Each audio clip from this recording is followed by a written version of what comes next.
Tuhan, Bapak Ibu Saudara yang kasih dalam nama Tuhan Yesus Kristus. Selamat berjumpa kembali dengan saya, Pendeta Yakub STH.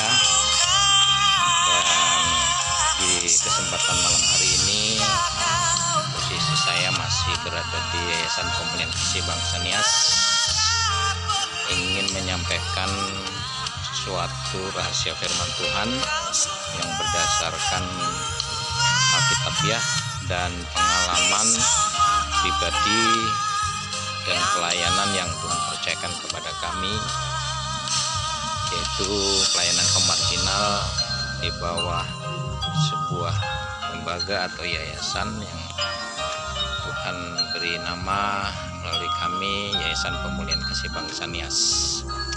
Kali ini saya ingin menyampaikan firman Tuhan yang saya ambil dari Injil Lukas pasalnya yang ke-9 ayat 11 sampai 17.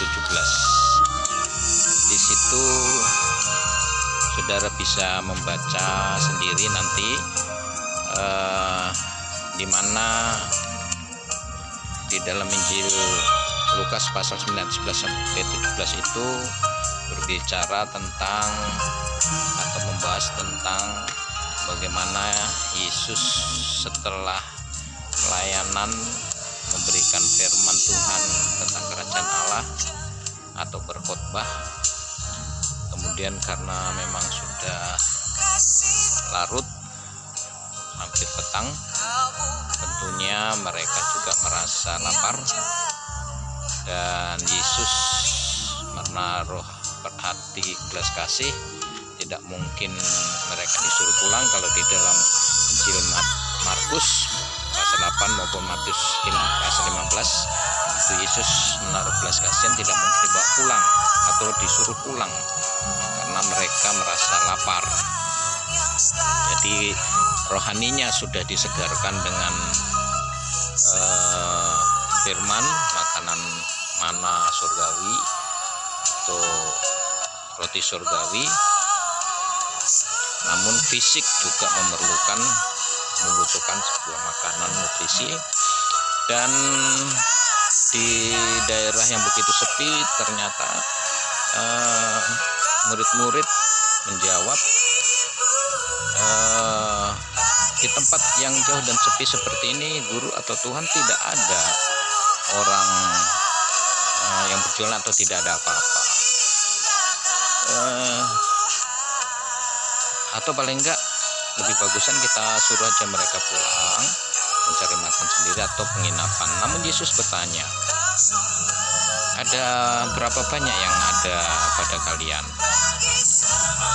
Kemudian salah satu dari murid mereka atau mereka juga menjawab yang lainnya yang sama, yaitu hanya ada 5 ketul roti dan 2 ekor ikan. Nah, Bapak Ibu Saudara yang kekasih dalam nama Tuhan Yesus, mereka juga murid-murid menjawab, tidak mungkin bisa memberi makan sebanyak orang yang hadir pada saat itu. Dan mereka hitung sekitar 5.000 itu untuk laki-laki, belum perempuan dan anak-anak kalau dihitung secara keseluruhan. Dalam situasi yang secara logika, secara manusia itu tidak mungkin bisa terjadi. Tetapi kita melihat di sini supaya kita memahami betul bahwa sesuatu yang tidak mungkin, yang tidak bisa, itu menjadi bisa.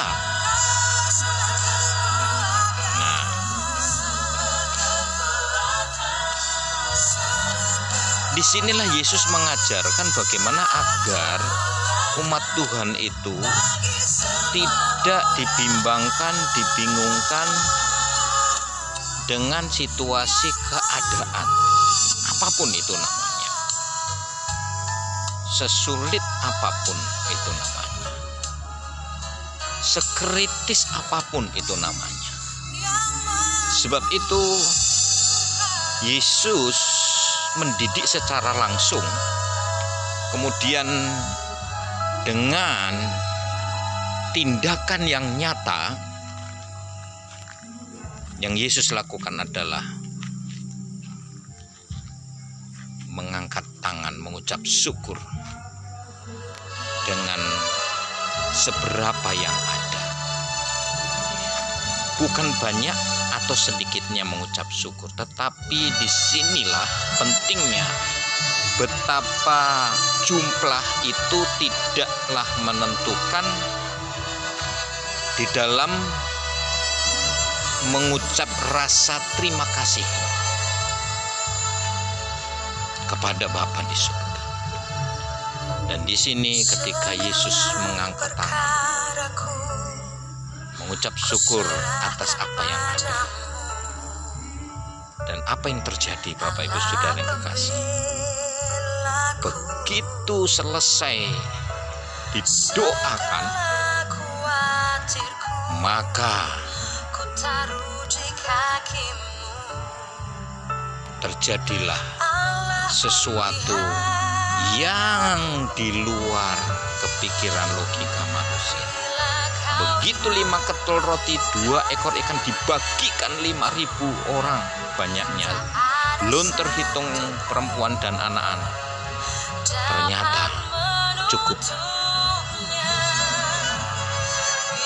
Dan bahkan dikatakan di sana lebihnya itu ada 12 bakul. Jadi paling tidak panitianya dari 12 murid ini mendapatkan satu bakul. Wow, luar biasa berkat Tuhan. Yang dari 5 ketul roti, 2 ekor ikan, 1 orang bisa dapat 1 bakul. Ada sudah dibagi 5.000 orang, belum termasuk wanita dan anak-anak. Bapak Ibu Saudara yang kekasih, di sini inti atau kunci yang kita maknai adalah ketika kita tidak khawatir, cemas, takut dengan situasi keadaan yang menghimpit, yang menekan, dengan situasi keadaan itu, kita harus tetap tenang, tetap bisa mengucap syukur dalam situasi kondisi apapun. Dan itu yang akan bisa mengubah situasi keadaan yang sukar, yang sulit menjadi mudah. Ada unsur keyakinan, kepercayaan.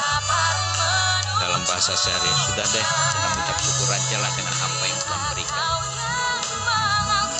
Pasti Tuhan akan mencukupkan. Iman yang kecil, yang sedikit ini, yang tanpa ragu ini yang mengubahkan dan bisa menjadi besar dampaknya.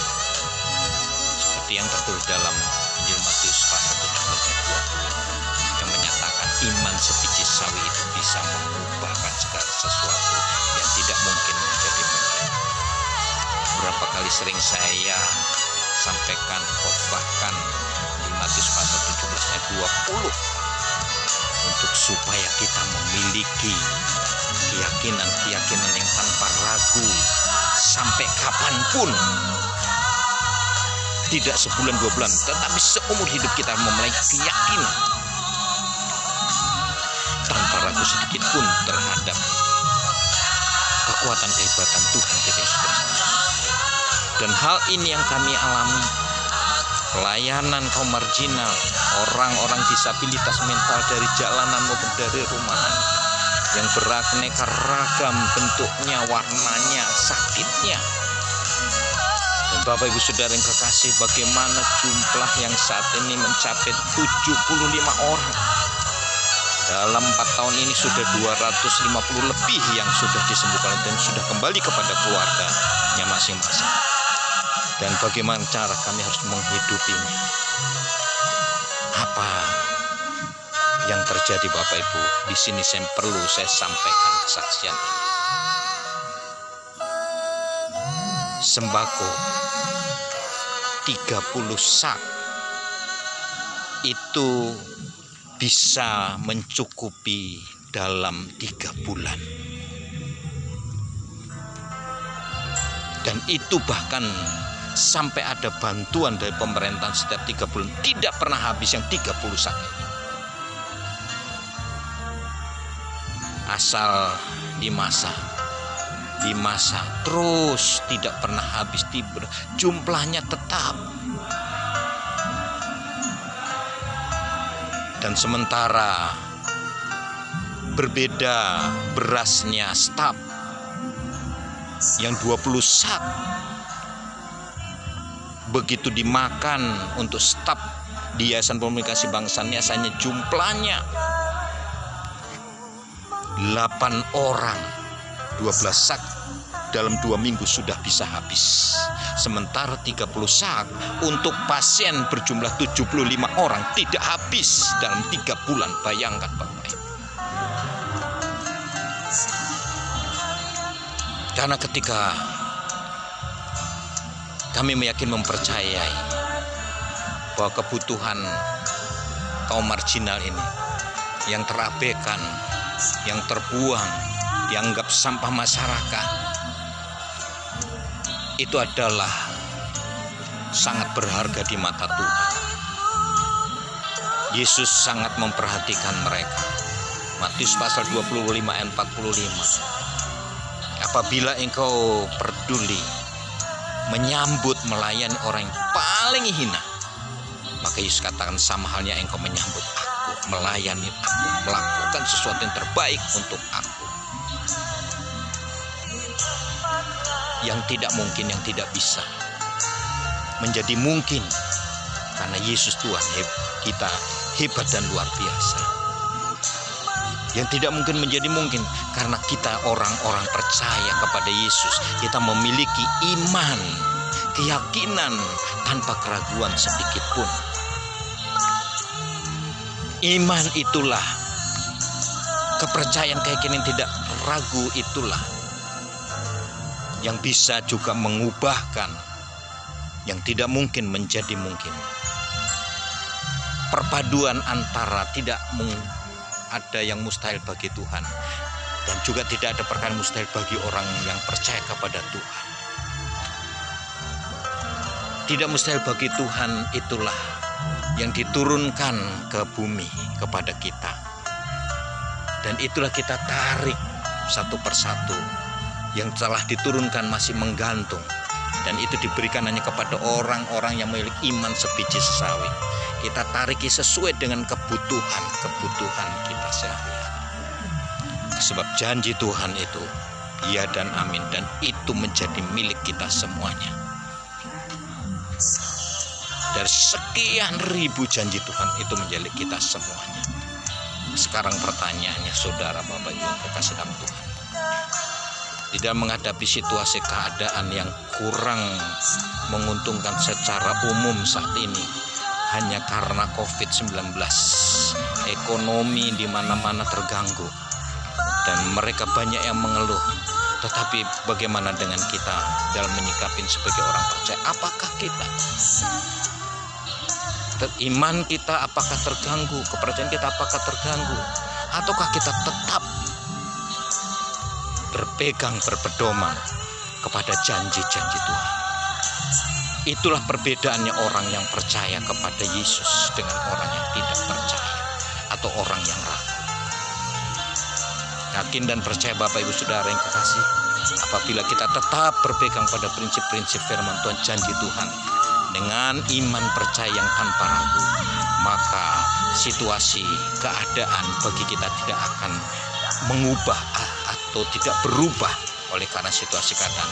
Tetap iman, keyakinan, percayaan kita, itulah yang tetap bisa berjalan sesuai dengan kehendak rencana Tuhan. Demikian renungan firman Tuhan malam hari ini saya sampaikan kepada Bapak Ibu Saudara yang kekasih, kiranya memberkati kita semuanya. Horas Majua-jua Yahobu. God bless you. Sampai jumpa di episode yang akan datang. Shalom.